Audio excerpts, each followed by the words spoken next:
함께 은혜 받으신 하나님 말씀 사도행전 19장 20절 말씀을 함께 읽겠습니다. 같이 시작. 이와 같이 주의 말씀이 힘이 있어 흥왕하여 세력을 얻으니라. 아멘.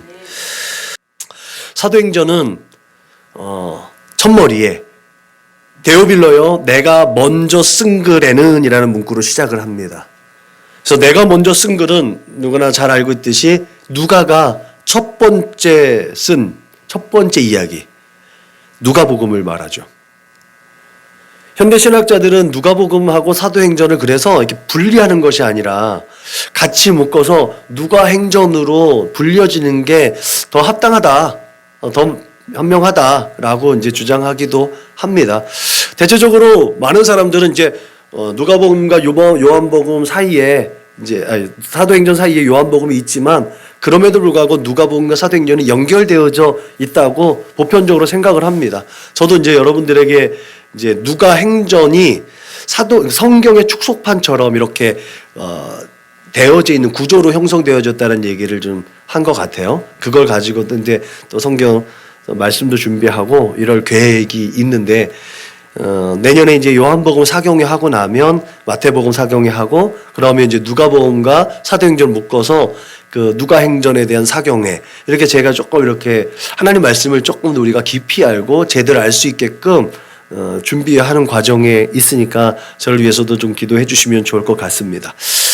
누가의 첫 번째 이야기에서 누가는 예수께서 행하시고 가르치심으로 시작해서 제자들을 택하시고 또 그들에게 또 온 무리들에게 아버지께서 약속하신 성령을 기다리는 명령을 내렸다는 사실을 그 첫 번째 누가의 이야기에 기록했습니다.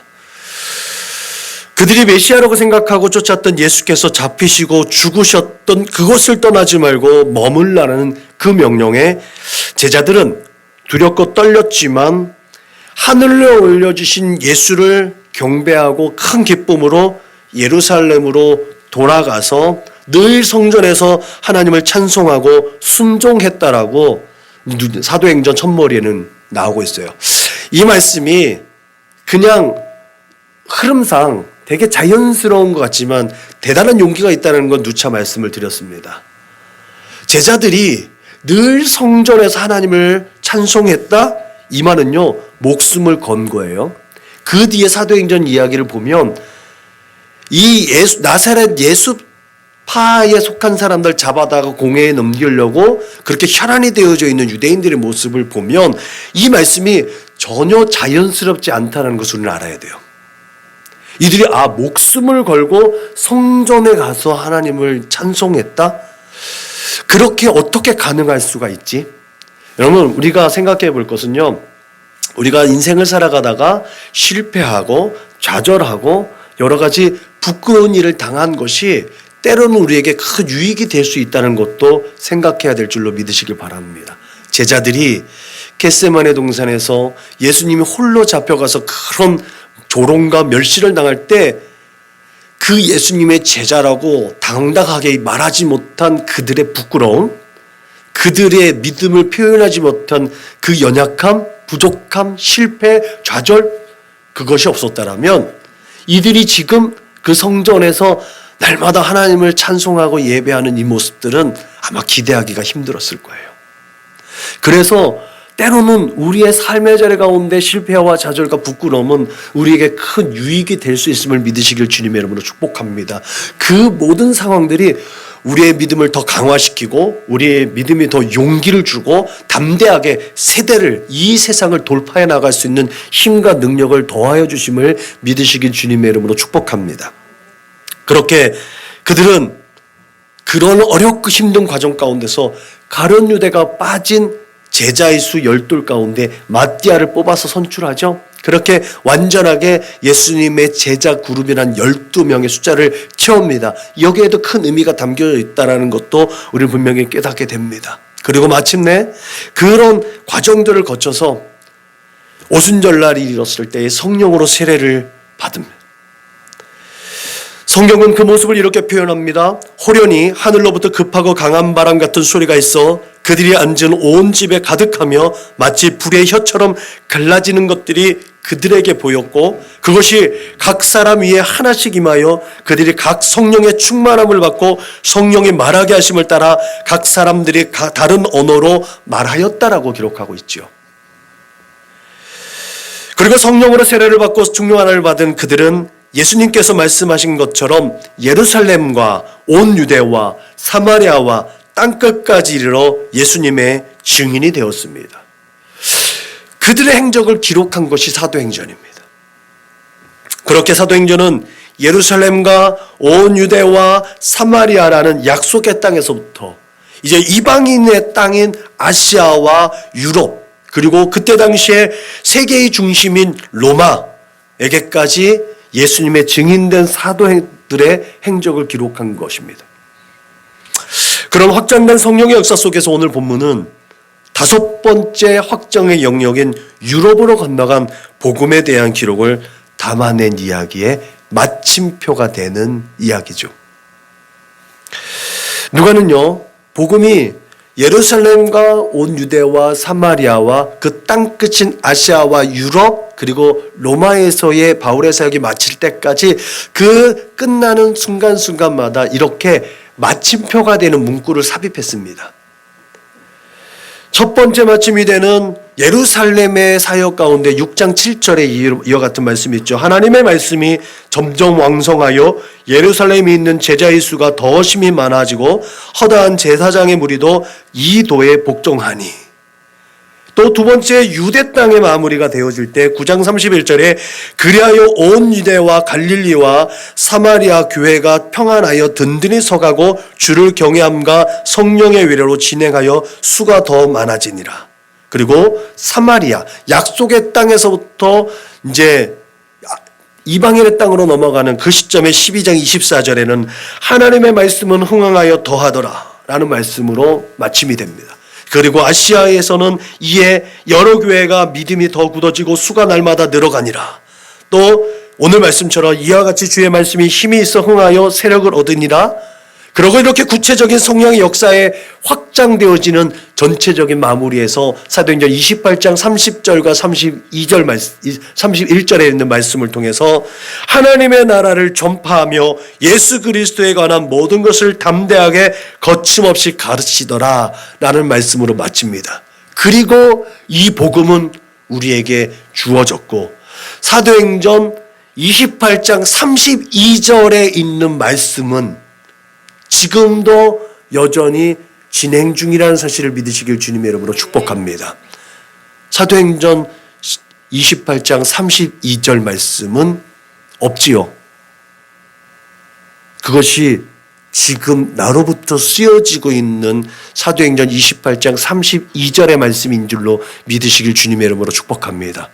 그렇게 사도행전 28장 32절 말씀은 2000년 동안 계속해서 써 내려가고 있다는 사실을 우리는 반드시 기억해야 될 줄로 믿으시길 주님의 이름으로 축복합니다. 그렇게 이 시대를 살아가는 우리가 복음을 전파할 때 정말 무엇을 우리 입술에 담아놔야 되는지 누가는 계속해서 강조했다는 거죠. 그렇게 우리의 입술로 오직 하나님의 나라와 우리 주 예수 그리스도를 말하는 복음 전파자가 될 수 있기를 주님의 이름으로 축복합니다. 특별히 우리가 진정한 복음 전파가 되기 위해서 필요한 것들에 대해서 오늘 살펴볼 텐데 우리는 무엇보다도 복음을 증거하기 위해서 복음의 가치를 분명히 알고 있어야 될 줄로 믿으시길 주님의 이름으로 축원합니다. 복음의 가치는 어떻게 찾아낼 수 있을까? 우리가 세상을 살아가다 보면 어떤 것의 가치는 그것이 가지고 있는 영향력에 따라서 그 가치가 매겨지는 것을 알 수가 있지요. 그것이 어떤 영향력이 있는지를 살펴본다면 그것이 가지고 있는 그 가치를 가늠할 수 있습니다. 핸드폰의 가치, 그것이 가지고 있는 영향력이 얼마나 큰지. 지금은 핸드폰이 누군가가 선택의 여지가 없이 필수적인 요소잖아요. 그죠? 어린아이나 노년에 있으신 분들이나 다 필수적인 거예요. 그 핸드폰이 가지고 있는 영향력이 얼마나 큰 것이 그냥 단순하게 전화기가 아니라 우리의 모든 일상의 것이 다 담겨져 있는 것이 지금 우리가 가지고 있는 이 휴대폰의 영향력입니다. 그리고 휴대폰의 가치라는 거죠. 일단 복음의 목적을 우리가 알면 복음이 어떤 가치를 가지고 있는지 분명히 알 수 있습니다. 누가는 이르되 여러분이 어찌하여 이러한 일을 하느냐, 우리도 여러분과 같은 성정을 가진 사람이라 여러분에게 복음을 전하는 것은 이런 헛된 일을 버리고 천지와 바다와 그 가운데 만물을 지으시고 살아계신 하나님께로 돌아오게 하려 함이라는 이 사도 바울의 고백을 통해서 복음의 목적이 무엇인지 분명하게 우리에게 말씀했습니다. 이 말씀처럼 복음은 하나님의 형상과 모양을 회복하는, 그렇게 하나님의 형상과 모양을 가진 인간 본래의 목적을 회복하는 것이 복음의 목적인 줄로 믿으시길 주님의 이름으로 축복합니다. 하나님의 형상, 긍휼과 자비와 겸손과 온유와 오래 참음에 하나님의 성품의 옷을 입어야 되는 이유가 여기에 있는 줄로 믿으시길 주님의 이름으로 축복합니다. 내게 긍휼함이 있는지, 내게 자비함이 있는지, 내게 겸손함이 있는지, 온유함이 있는지, 내가 오래 참을 수 있는 인내가 있는지, 그리고 그 모든 것에 하나님의 사랑을 덮는지, 그러면 내가 예수의 거룩하신 십자가 보혈의 은혜와 능력으로 예수를 닮고 하나님의 형상과 모양을 회복한 존재라는 것을 확인해도 되는 줄로 믿으시길 바랍니다. 그렇게 모든 믿는 자에게 주시는 하나님의 은혜와 사랑, 우리 복음을 가진 영향력은 그래서 주 예수를 믿으라 그리하면 너와 내 집이 구원을 얻는다라는 말씀처럼 모든 믿는 자에게 구원을 주시는 하나님의 능력이 되고 성령으로 인치심을 받게 되는 줄로 믿으시길 주님의 이름으로 축복합니다. 또한 복음으로 말미암아 그리스도 예수 안에서 함께 상속된 자가 되고 함께 지체가 되고 함께 약속에 참여한 자가 되는 놀라운 은혜와 축복을 얻게 되는 줄로 믿으시길 바랍니다. 이러한 복음의 영향력으로 기독교 문화는 인류의 놀라운 발전과 성장을 리드해 나갔어요. 그 모든 과정 가운데 인간이 인간답게 살도록 행하는 윤리와 규범도 포함되어져 있습니다. 사람이 사람답게, 복음주의 이 기독교 보수 정권, 기독교 단체에서는요, 사람이 사람답게라는 것을 하나님과 반대되어지는 걸로 오해하고 있어요. 그런데 사람이 사람답게 사는 것은요, 하나님 말씀 가운데 드러난 분명한 진리입니다. 이 분명하게 말하면 하나님의 사람이 하나님의 사람답게 그렇게 살아가는 거예요. 그러면 이 땅 가운데 하나님의 나라가 아름답게 이루어지는 줄로 믿으시길 주님의 이름으로 축복합니다. 그것이 우리가 꿈꾸는 첫사람 아담을 지으신 하나님과 함께 거닐었던 에덴을 회복하는 비결인 줄로 믿으시길 주님의 이름으로 축복합니다. 그렇게 인간답게 사는, 그렇게 우리가 자유를 자유롭게 사용해줬던 것들을 회복하는 모든 것, 그것은 우리 인간의 역사 가운데서 확인할 수가 있는 것이죠. 이 귀한 복음을 위해서 바울이 내가 달려갈 길과 주 예수께 받은 사명 곧 하나님의 은혜의 복음을 증언한 일을 마치려 하면은 나의 생명조차 조금도 귀한 것으로 여기지 아니하노라라고 고백하면서 자기의 생명을 다해서 이 복음을 전한 것. 그만큼 이 복음은 가치가 있었다는 거예요. 사도 바울이 어떤 사람이었는데요? 자기의 모든 것들을 다 포기하고 오히려 그 모든 것들을 배설물로 여길 정도로 가치 있는 것이 주 예수 그리스도였다는 거예요. 그 복음이었다는 사실을 기억하시길 주님의 이름으로 축복합니다. 이것은 우리 주 예수 그리스도께서 온 세상의 모든 죄와 허물과 연약함을 극복하고 우리가 하나님의 본래의 목적을 회복하기 위해서 십자가에 못 박혀 죽으신 것과 다름없는 사도 바울의 고백입니다. 내가 죽더라도 그 십자가만큼은 못하다는 거예요. 그 십자가의 가치와 영향력이 얼마나 큰지 나는 그거에 비교할 바가 되지 않는다는 고백입니다. 그래서 사도 바울이 위대한 거예요. 사도 바울이 성경을 13권이나 지어서 그가 어마어마하게 전도 활동을 열심으로 열정을 갖고 해서가 아니라 이러한 믿음의 고백을 할 수 있다라는 거예요. 그가 가지고 있는 것이 얼마나 많았는데, 그가 발휘할 수 있는 영향력과 세상의 모든 권세를 누릴 수 있는 것이 얼마나 많았는데 그 모든 것들을 다 버릴 만큼 위대한 것이 이 복음이었다는 것을 그는 그 입술로 그의 삶으로 고백했기 때문에 사도 바울이 위대한 하나님의 종이었음을 우리는 알아야 될 줄로 믿으시기 바랍니다. 이렇게 복음은 우리가 생각하는 것보다 가치가 있습니다. 그래서 복음의 가치를 깨달은 바울이 이 복음을 위하여 그 능력이 역사하시는 대로 내게 주신 하나님의 은혜의 선물을 따라 내가 일꾼 되었노라고 고백한 줄로 믿으시기 바랍니다. 그리고 복음을 부끄러워하지 아니하고 복음을 증거하지 않았으며 도리어 자기가 이 복음을 전하지 않으면 오히려 자기가 화가 있다라는 것도 증거했습니다. 우리가 잘 알듯이 그는 그의 일평생 십자가 앞에서 자기를 복종시켰습니다. 그 복음의 가치를 그렇게 그는 삶으로 증명했습니다. 이와 같이 우리 또한 복음의 가치를 깨달아서 참된 복음의 증인으로 오늘 우리에게 주어진 삶의 자리에서 그 영향력을 발휘할 수 있기를 주님의 이름으로 축복합니다. 다음에 이제 복음의 가치를 깨달았다면 또 복음의 능력이 어떤지 우리가 또 한번 알아봐야 되지 않겠습니까? 복음이 확장되어지는 것은 오직 성령의 강권적인 역사로 우리가 이끌려진다는 사실을 분명히 알아야 될 줄로 믿으시기 바랍니다. 내가 할 수 있는 게 아니에요. 내가 얼마나 성경을 많이 읽고 얼마나 신앙생활을 열심히 했고 얼마나 내가 하나님을 죄의지로 잘 살았는지 중요한 것이 아니에요.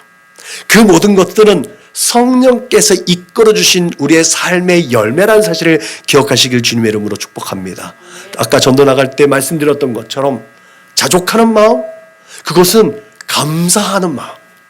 그 모든 것들이 내게 주어진 것은 하나님의 은혜로 되어진 것이라고 감사로 표현할 때 우리는 그 모든 것이 만족한 줄로 믿으시길 바랍니다. 그렇게 우리의 삶의 자리에서 참매의 기도를 하나님 앞에 올려드릴 때 주어지는 능력, 그것이 바로 성령의 능력입니다. 누가의 복음서 마지막 기록에는 이와 같이 기록되어져 있지요. 볼지어다 내가 내 아버지께서 약속하신 것을 너희에게 보내리니 너희는 위로부터 능력으로 입혀질 때까지 이 성에 머물라. 그 후에 제자들은 예루살렘에 놀러가서 늘 성전에서 하나님을 찬송했습니다. 그렇게 그들은 마가의 다락방에 모여 기도하고 찬송하며 예수님께서 약속하신 것을 기다렸습니다. 그리고 마침내 오순절날이 이르러서 성령이 그들에게 임하여 다 성령으로 충만함을 받았습니다. 이와 같이 성령은 하나님의 약속의 말씀, 주님께서 하신 말씀을 믿고 순종하고 기도와 찬송으로 예배할 때 우리에게 주어지는 것이라는 사실을 믿으시길 주님의 이름으로 축복합니다. 물론 임마누엘 하시는 하나님, 그 하나님께서 늘 우리와 동행함을 믿으시길 바랍니다. 예수의 영, 진리의 영, 부활의 영, 그 성령 하나님께서 우리를 옳은 길로 인도하여 주시는데 우리가 기도하고 간구하면 그 성령께서 우리에게 능력과 지혜와 권세를 더하여 주셔서 이 세상을 이길 수 있는 힘과 지혜와 능력을 공급하여 주신 줄로 믿으시길 주님의 이름으로 축복합니다. 그래서 복음의 능력을 성령의 강권적인 역사라고 말씀하시는 줄로 믿으시길 바랍니다. 성경은 때가 참에 하나님이 그 아들을 보내사 여자에게서 나게 하시고 율법 아래에 나게 하신 것은 율법 아래에 있는 자들을 속량하시고 우리로 아들의 명분을 얻게 하려 하심이라고 했습니다. 하나님께서는 하나님의 때를 준비하셨습니다. 하나님께서는 그 세계적인 인물들을 통해서 세상을 하나 되게 했어요. 우리가 잘 알고 있는 것처럼 중간사 시대 때 알렉산더라는 위대한 인물을 통해서 세계 그 성경의 무대가 되는 지역을 통일하게 하셨어요. 통일한 것만이 아니라 그래서 그 성경의 무대가 되는 그 지역에 코이네 헬라어라는 공통 언어를 사용하게 했어요.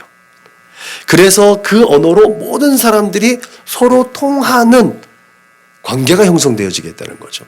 그리고 다음에 로마라는 제국을 통해서 그 하나된 통일 제국을 길을 만들게 했어요. 놀랍게도 그 길들을 통해서 그 통일된 언어를 통해서 편지가 왕성하게 이루어지는 통신 활동이 왕성하게 이루어지는 시대가 열렸습니다. 무엇보다도 유대인들에게는 그 강압적으로 이방인들에게 굴림을 당하고 피폐되어지는 그들의 삶을 통해서 하나님이 약속하신 모세와 같은 그 선지자를 열망하는 메시아 대망사상이 아주 증폭되어졌습니다. 그렇게 강렬하게 하나님이 준비해 놓으신 그때에 언어가 통일되고 길이 열리고 그 하나님의 역사를 기대하는 믿음이 수반되어졌을 때에 우리 주 예수님은 이 땅에 오셨다는 거죠. 그리고 예수님께서 짧은 생애 가운데 놀라운 하나님의 역사, 하나님의 그 사역을 이루어 놓으신 다음에 그 제자들로 말미암아 그 제자들과 제자들을 통해서 그 길들로 하나님 우리 주 예수 그리스도의 복음이 힘있게 전파되어 줄 수 있도록 했다는 사실을 우리는 기억해야 될 줄로 믿으시길 바랍니다.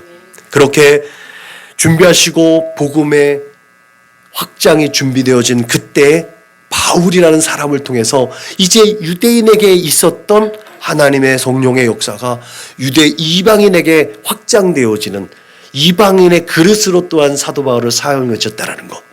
그가 그 시대에 어마어마한 스펙을 가지고 있었던 그 사람을 통해서도 유대인들뿐만 아니라 이방인들도 사도 바울이 말하는 것, 사도 바울의 그 지식과 신학과 그들의 언변을 도저히 감히 감당할 수 없는 그 사람을 통해서 하나님의 선한 일들을 가능하게 이루어 가셨다는 사실이죠.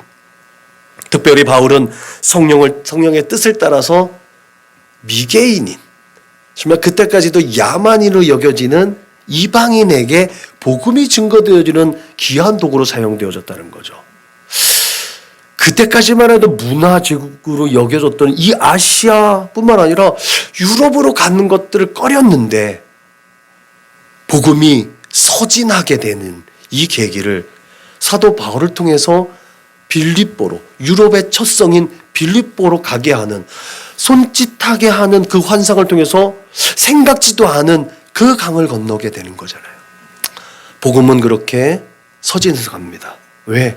일반적인 상식과 그때 보편적인 이론은요, 복음은 계속해서 동쪽으로 가야 되는 거거든요. 왜요? 그쪽에 디아스포라 유대인들이 더 많았으니까. 그들에게 예수가 하나님이라는 사실을 전해줘야 되는 거잖아요.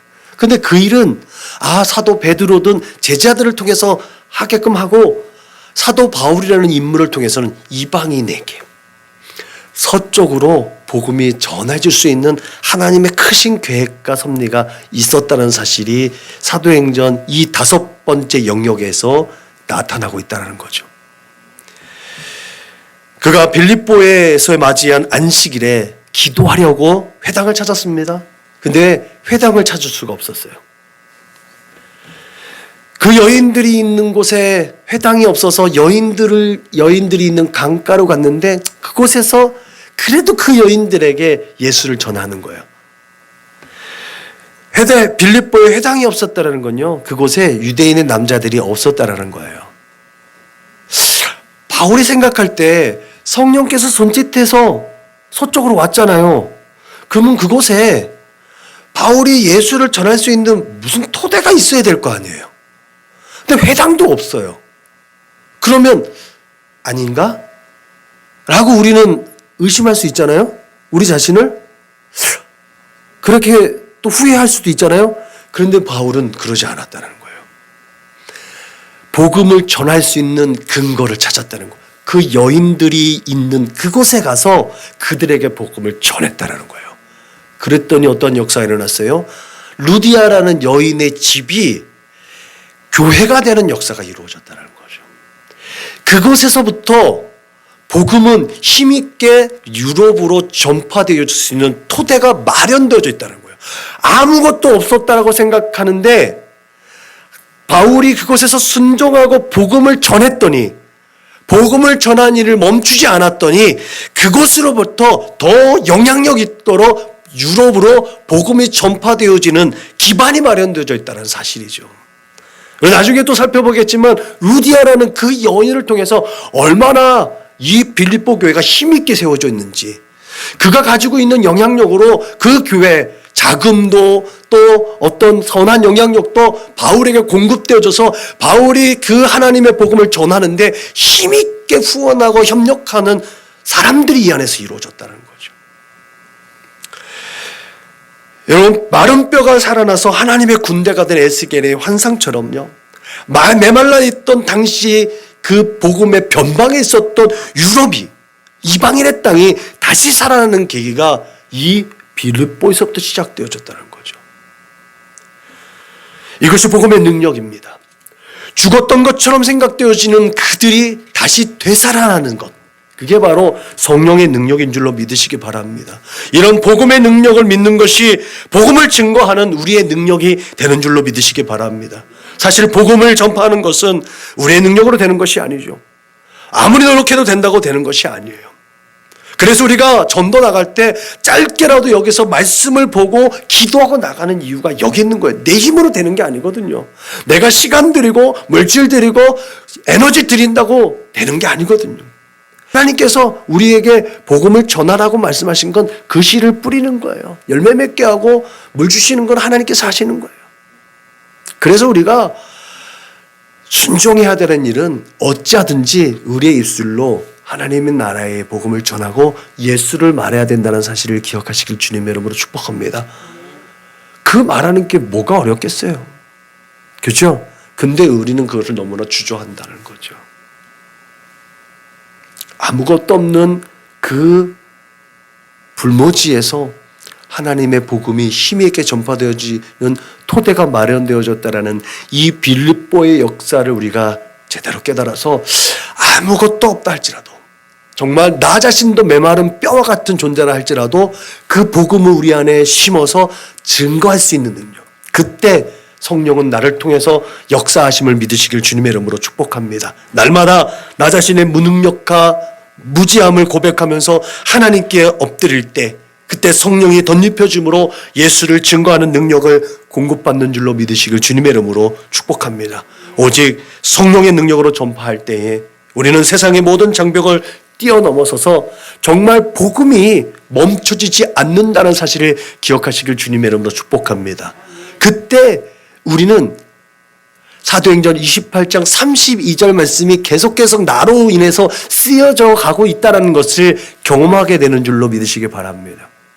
오늘 이 시대에 우리에게 가장 큰 장벽 중 하나는 문화입니다. 이 문화로 세대가 나눠졌고요, 성별이 나눠지고 그룹이 나눠지고 빈부가 나눠졌습니다. 문화라는요, 사전적으로 인간에게만 있는 생각과 행동 양식 중에서 사회 구성원들로부터 배우고 전달하는 모든 것이라고 얘기해요. 기존세대는요, 기성세대는 할로윈을 외부의 문화로 인식하고 있단 말이에요. 그죠? 할로윈 데이는 기독교인뿐만 아니라 기존에 있었던 40대, 50대 부모 세대는요, 이건 외래의 문화예요. 그런데 젊은이들요, 요번에 굉장히 안타까운 참사가 이루어졌는데 20, 30대 우리의 자녀들 세대는요, 그건 그들의 문화예요. 어릴 때부터 어린이집이나 학교에서부터 그걸 매개로 해서 함께 문화가 형성되었던 그들의 문화였어요. 그 잘못이 우리 부모된 세대들에게 혹시 없지는 않는지 생각해 볼 필요가 있어요. 우리가 때로는 보수적인 입장에서 외래 문화, 또 악한 영적인 문화로 치부해버려서 우리의 자녀들에게 무조건 하지마라고 했었던 우리의 연약함, 우리의 부족함, 그렇게 분리되어졌던, 문화가 분리되어졌던 우리의 어쩌면 우리의 무관심이에요. 우리의 무관심 때문에 저런 아이들이 희생을 당했다고 저는 생각을 합니다. 문화는요, 각 세대마다, 민족마다, 대륙마다 달라요. 그래서 상대방을 이해한다고 할 때 부모 세대는 자녀 세대를, 자녀 세대는 부모 세대를 이해해야만 그 문화를 공유할 수 있습니다. 왕정시대나 봉건시대를 지나서 군부에 의해서 통치되었던 과거의 역사는요, 획일적인 문화 속에서 흑백 논리가 분명하게 구분되어져 있었어요. 그렇지만 지금 우리가 살아가는 이 시대는요, 어마어마한 변화를 겪어오면서 다양함이 문화가 되어져 있는 시대예요. 똑같은 동갑내기, 똑같은 동급의 나이대라도요, 서로 다른 문화를 가지고 있어요. 그렇게 오늘날은 이전의 획일적인 사상과 문화에서 벗어나려는 노력으로 우리의 문화가 세워져 가고 있어요. 제가 늘 얘기했듯이 이전의 그 획일적인 통일된 문화의 모더니즘적 사고에서 각자 나름대로의 삶을 추구하는 포스트 모더니즘이라는 이 과도기의 상황이 우리나라는 꽤 길게 이어지고 있습니다. 그것도 그럴 것이 유럽에서는 한 200~300년의 역사의 속에서 전환되어지는 것들이 자연스럽게 이어졌는데 우리나라는 굉장히 짧은 한 30년 한 세대도 지나가지 않는 세대 속에서 이게 복합적으로 어우러져 있기 때문에 굉장히 많이 나누어져 있다라고 생각이 돼요. 그 상황 가운데서 우리는 그 오늘의 참사를 좀 더 이해하려고 노력해야 될 줄로 믿으시길 바랍니다. 특별히 포스트 모더니즘을 통해서 개인주의적이고 합리적이고 실용적인 것들이 모든 원리를 장악하고 있습니다. 우리가 무엇을 하든지 도대체 그것이 나한테 무슨 의미가 있어? 도대체 그것이 나한테 어떤 유익이 있는 거지? 라고 합리적이고 계산적인 원리가 적용되어지는 이 시대, 그것이 바탕이 돼서 인간관계도 맺어지고 어떤 경제적인 것도 세워지고 지금은 가족관계도 그렇게 형성되어져 가고 있습니다. 이것이 우리가 살아가는 이 시대의 자화상입니다. 이런 시대자수 속에서 기독교는 어떻게 존재할 수 있을까? 성장하는 공통적인 교회는요, 각자 다 개성이 있고 나름대로의 생각과 마음대로 다 자기 마음대로 하는 것 같아요. 그런데 한 가지의 목적으로 마음을 하나로 모으었더니 그것이 성장하는 비결이 되었던 것 같습니다. 각자 다 다르지만 자기의 것을 잠시 내려놓고 공동의 목표와 비전을 갖고 나아갔을 때 그 교회, 그 단체는 성장을 하더라. 정말 예수를 믿는다고 핍박하던 초대교회 속에서 발전하고 오늘 바울의 행적을 통해서 깨달을 수 있는 그 사실은 하나됨입니다. 그것이 예수님께서 우리에게 말씀하신 것이에요. 서로 사랑하라. 서로라는 말은 하나가 된다 그랬잖아요. 서로 마주보고 있는 거예요. 다른 것이 아니에요. 서로 마주봐서 그 모든 것이 하나도 그 서로 마주보고 있는 것에 영향을 주지 않는 것. 그게 바로 서로입니다. 하나됨입니다. 그것이 십계명 첫 번째, 너는 내 얼굴에 아무것도 두지 마라 라고 얘기해요. 파님, 하나님을 집중해서 보는 것. 경주마들이 눈에 이렇게 하나를 딱 앞에서 앞만 볼 수 있게 하잖아요. 이게 하나님과 나 사이의 관계예요. 오직 하나님만 보게 하는 것. 좌우를 둘러봤을 때 세겜에 가서 디나는 부끄러운 일을 당했다는 거죠. 오늘 우리의 문화 속에서도 그런 부끄러운 일을 당할 수 있는 여지가 너무나 많이 있다는 거죠. 사실 오늘날 우리의 현실은 복음을 전하는 데 있어서 포기할 수 있는 일들이 너무나 많이 있습니다. 그렇다고 우리가 복음 전한 일을 포기할 수 있을까? 그렇게 하는 것이 가능합니까? 이 복음을 전하지 않으면 화가 있을 텐데 그게 가능하겠습니까? 우리 안에서 성령이 꿈틀꿈틀 거리는데 성령 하나님께서 우리를 그대로 내버려 두시겠습니까? 그러지 않다고 생각을 해요.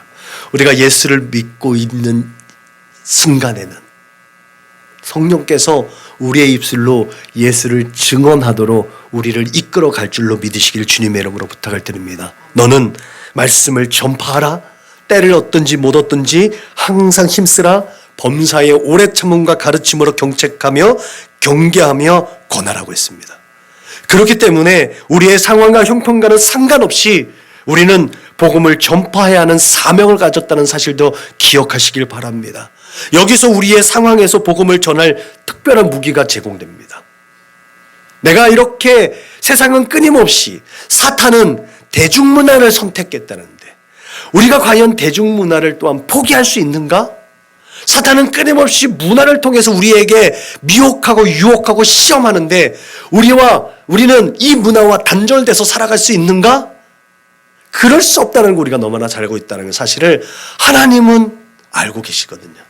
그래서 우리에게 그 모든 것들을 견디고 그 도전을 맞서서 싸워서 앞으로 나아갈 수 있도록 세상 가운데서 빛되고 소금된 역할을 감당할 수 있도록 우리에게 강력한 무기를 쥐어졌다는 사실을 기억하시기 바랍니다. 그 무기가 성령의 검, 말씀의 검인 줄로 믿으시기를 주님의 이름으로 축복합니다.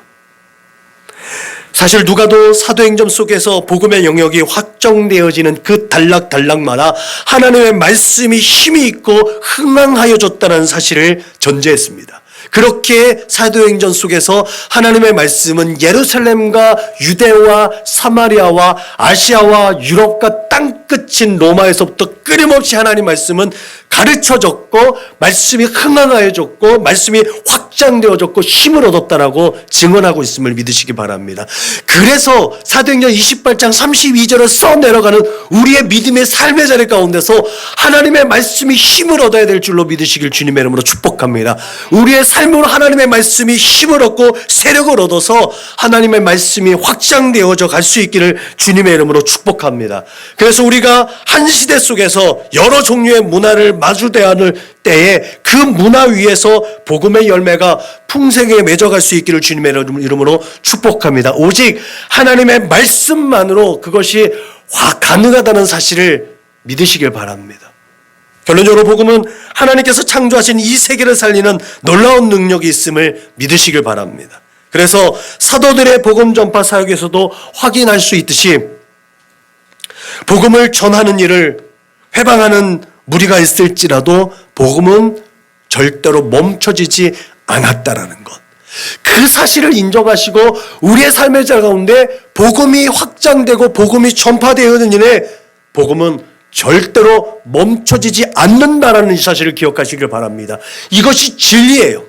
예수님께서 다시 오시는 그날까지 복음은 멈춰지지 않는다. 할렐루야. 아멘.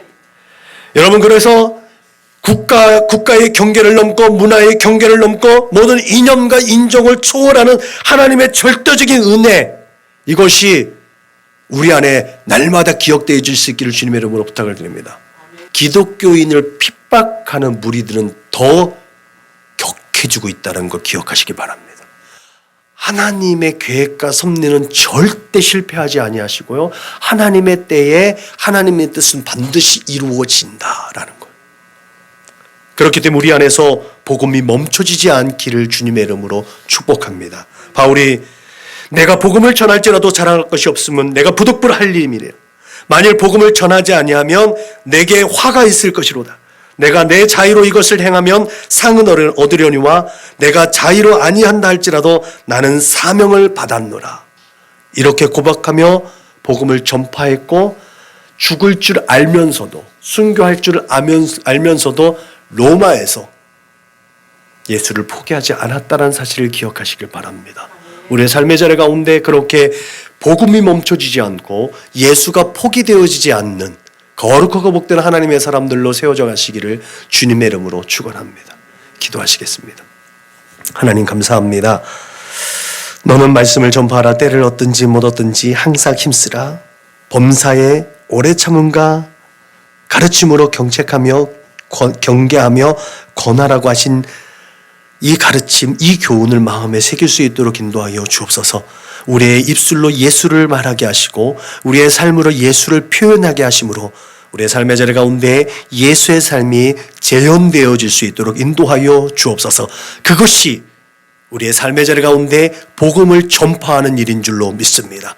복음의 가치가 있고 복음의 영향력이 있어서 우리가 복음의 능력으로 복음이 확장되어지는 거룩한 일에, 그 선한 일에 쓰임 받는 복음의 전파자가 될 수 있도록 주님 역사하여 주옵소서. 오직 성령으로 충만하게 하시고 성령의 거룩하심에 동조하며 동행하며 하나님의 거룩한 일을 이루어드리는 하나님의 사람들로 세워져 갈 수 있도록 주님 인도하시고 축복하여 주옵소서.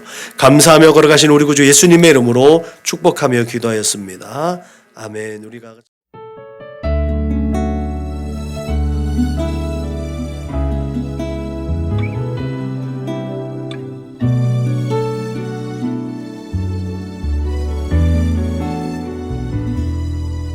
주가 보이신 생명의 길, 나 주님과 함께 상한 마음을 들이며 주님 앞에 나가리. 나의 의로움이 되신 주, 그 이름 예수. 나의 길이 되신 이름 예수. 주가 보이신 생명의 길, 나 주님과 함께 상한 마음을 들이며 주님 앞에 나가리. 나의 의로움이 되신 주, 그 이름 예수. 나의 길이 되신 이름 예수. 나의 길 오직 그가 아시나니. 나를 단련하신 후에 내가 정금같이 나오리라.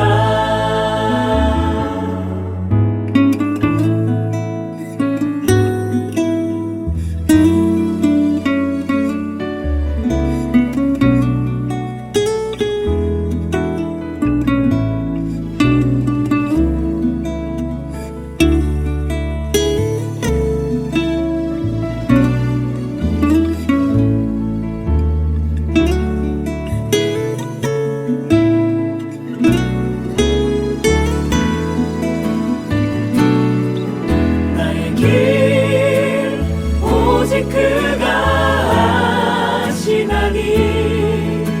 나를 단련하신 후에 내가 정금같이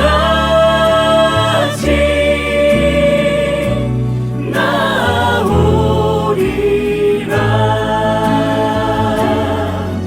나의 길 오직 그가 아시나니. 나를 단련하신 후에 내가 정금같이 나오리라.